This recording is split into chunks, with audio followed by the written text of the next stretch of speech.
Na tomto videu si ukážeme základné kroky pri prebíjaní nábojov. Prvý a nevynechateľný krok je kalibrovanie nábojnice. Pre nastavenie matrice na kalibrovanie potrebujeme mať nejaký cit v rukách trošku a nastavujeme ju tak, aby medzi shellholderom a matricou samotnou vznikalo pnutie, ktoré cítite na páke lisu. Neviem, či je to tam dobre vidieť, ale v tomto mieste musí vznikať pnutie. Keď urobíte pohyb, dorazíte ho v hornej obráti, musí tam vznikať pnutie. Keď máme matricu nastavenú, môžeme si ju zaaretovať, aby sa nám nepohla počas práce. A môžeme pokračovať. Pri kalibrovaní nábojnice potrebujeme nábojnicu mazať. Odporúčam Case Loop od RCBS. Takisto ako zvonku je potrebné namazať nábojnicu aj znútra, krčok, aby sa nám pri prebíjaní alebo pri kalibrovaní nezasekávala v lise.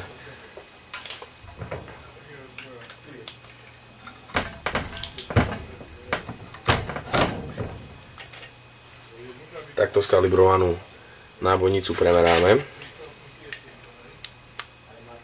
a pozrieme si, že dĺžka je nad 51 mm. Toto je 308 Winchester, čiže tam pracujeme s dĺžkou 51 mm.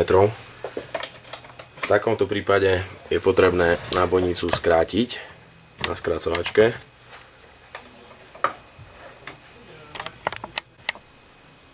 Čiže potrebujeme nábojnicu skrátiť, ktorú skrátime na ručnej skracovačke. Opätovne ju premeráme. Vidíme, že má rovných 51. Vtedy je pripravená, má správnu dĺžku. Ďalej potrebujeme začistiť hrany znútra krčku, z vonkajšej strany krčku. A takto skalibrovanú, odzapálkovanú nábojnicu môžeme vyprať. Buď ju perieme v ultrazvuku, alebo ju vyperieme vo vibračnej práčke.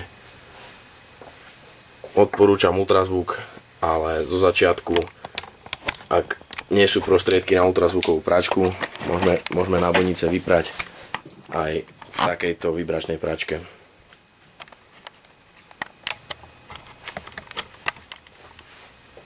Pripravenú nábojnicu, ktorá je opratá, skrátená, začistené hrany, môžeme ozapálkovať. Na zapálkovanie zvyknem používať tento ručný zapálkovač RCBS. Takisto sa dajú zapálkovať nábojnice aj na lise, ale na tomto ručnom je to rýchlejšie. Osadená zapálka veľmi rýchlo, jednoducho.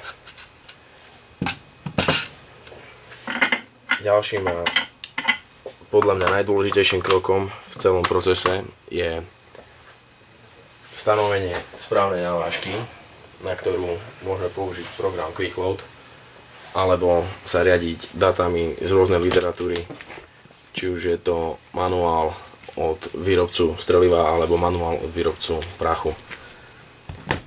Odporúčam však QuickLoad, nakoľko je to presnejšie, a takisto je nutné podotknúť aj to, že pri začínaní prebíjania, ak používame prvýkrát nejaký nový prach z novej série prach, alebo všeobecne prvýkrát niečo prebíjame a máme dané nejaké návážky, je dobré začať o 10% nižšou návážkou.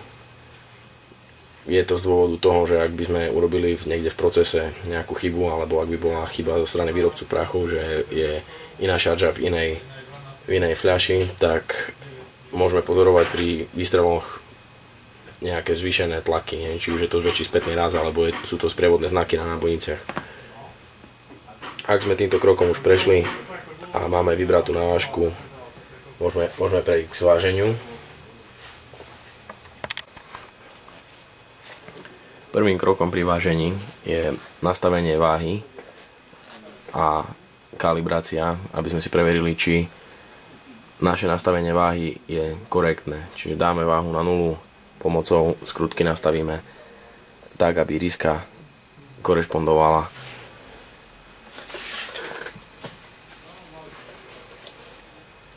pokiaľ používame lacnejší práh, ako je napríklad Lovex, výrobca z zadnej strany udáva nejaké dáta, ktoré sú podľa jeho skúseností na daný typ strely odporúčané. Odporúčam začať s najnižšou navážkou, ak používate akýkoľvek prach s najnižšou navážkou alebo 10% nižšou ako je najnižšia. Čiže ak by sme si chceli vyrobiť nejakú 308, ktorá bude ako napríklad SPCčka so strižnou hranou 9,7 gramová, tak si tu môžeme všimnúť, že najnižšia navážka je tu 40,9 grajnu. Môžeme začať so 40 grajnami rovnými, čiže o niečo nižšiu navážku zvolíme. A proces pri vážení je následovný. Z objemového nasypníka nasypeme prach na panvičku, dáme na váhu a vidíme, že máme napríklad v tomto prípade máme veľmi veľa. Čiže urobíme korekciu na nasypníku prachu tým, že zmenšíme objem, do ktorého sa môže ten prach ako dostať.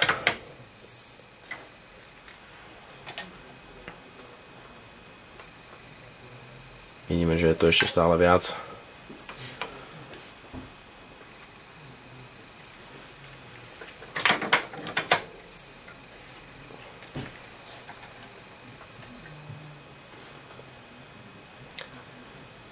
Čiže dosypeme si tak, aby sme mali prach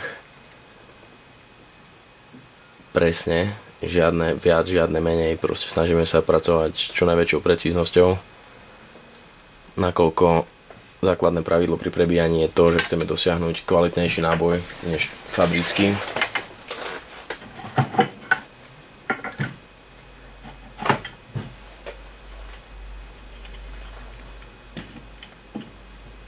Nasypeme prach do nábojnice a môžeme pokračovať v procese. Pre nastavenie osadzovacej matrice zvolíme takýto postup, že nábojnicu vložíme dnu a skrutkujeme osadzovacú matricu, pokiaľ nebudeme cítiť kontakt s nábojnicou. Keď dosiahneme bod, kde má nábojnica kontakt s matricou, zaretujeme ju, aby sa nám pri práci ďalej nehýbala. A pre nastavenie hĺbky osadenia strely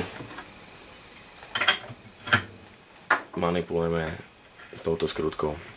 Odporúčam dať ju úplne hore, aby sa nestalo, že osadíme strelu zbytočne hlbšie, ako je potrebné.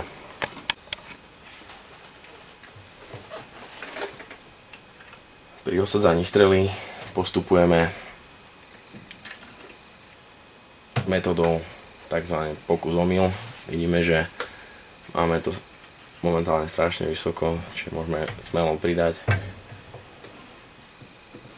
Stále je to nad ten rozmer, ktorý udáva výrobca. Ako si môžeme všimnúť, aj na balení od prachu je v tabuľke zapísané cartridge length 68 mm. Čiže zoberieme náš náboj, ktorý máme pripravený, zmeráme jeho dĺžku, vidíme, že má ešte 70,5, čiže potrebujeme ešte nejakých 2,5 mm osadiť strelu hlbšie. Je to taká zdĺhavá činnosť, to prvotné nastavenie, ale pokiaľ vieme, že ideme používať jednu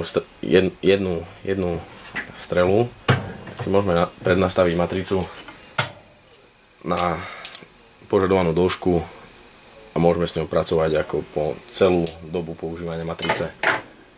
Pokiaľ dosiahneme správnu hĺbku osadenia, je všetko fajn. Ak by sme náhodou osadili strelu hlbšie, je potrebné ju delaborovať delaboračným kladivom a osadiť ju na novo, lebo hĺbka osadenia strely je zásadná pri vývoji tlaku a pri výstrele. Čiže pokiaľ je hlboko, použijeme delaboračné kladívko, zľahka klepneme, pozrieme, o koľko nám vystúpila strela von a môžeme skúšať znovu nastaviť matricu a znovu osadiť strelu. Tento postup môžeme opakovať, až pokiaľ nedojdeme na požadovaný výsledok. Máme hotový 308 náboj. Trvalo to pár minút. Najdlhšia časť prípravy je samotné pranie a sušenie nábojnice, pokiaľ používame ultrazvuk. Ďakujem za pozornosť.